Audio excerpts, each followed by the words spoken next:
So I have a couple of cinnamon rolls that I made a little while ago that have just been hanging out in the fridge for a little way too long. By the way, I made those cinnamon rolls using my no-knead cinnamon roll recipe. I do have a video on how to make that, so make sure you go check that video out. But anyway, those cinnamon rolls are a little way too dry for me to eat now, so I have decided to make French toast with them because cinnamon roll is kind of a brioche bread.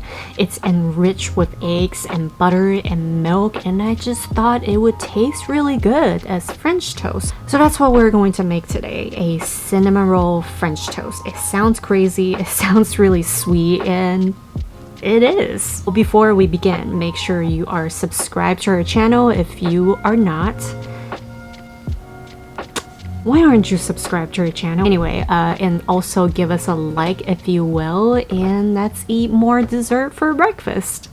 I have previously mentioned that pancake is always going to be my first choice when it comes to breakfast.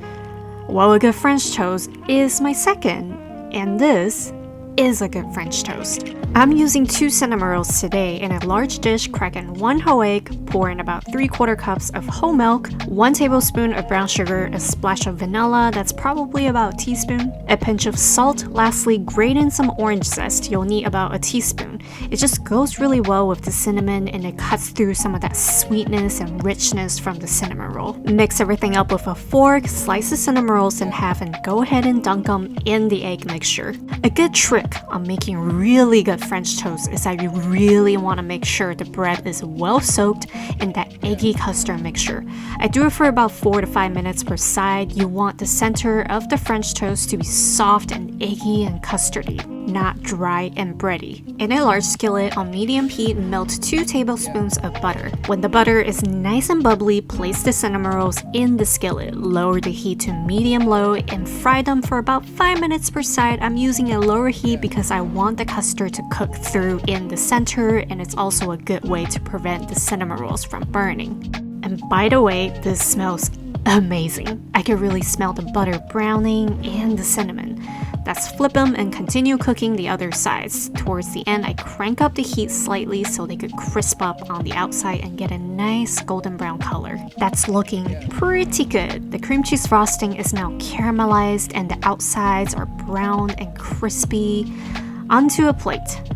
I'm gonna put some orange segments on mine, but feel free to top the cinnamon roll French toast with whatever you like. I'm gonna show you how to segment an orange real quick. Cut off both the top and the bottom. Stand the orange upright on the cutting board and just run your knife down following the natural curve of the fruit to remove the peel. And then just go in with the knife on both sides of the membranes. Bloop! There goes the orange segment. I don't think there's enough butter in this cinnamon roll French toast. Let's just do a little more. Orange segments go on top, a generous amount of maple syrup, and that's how you make a cinnamon roll French toast.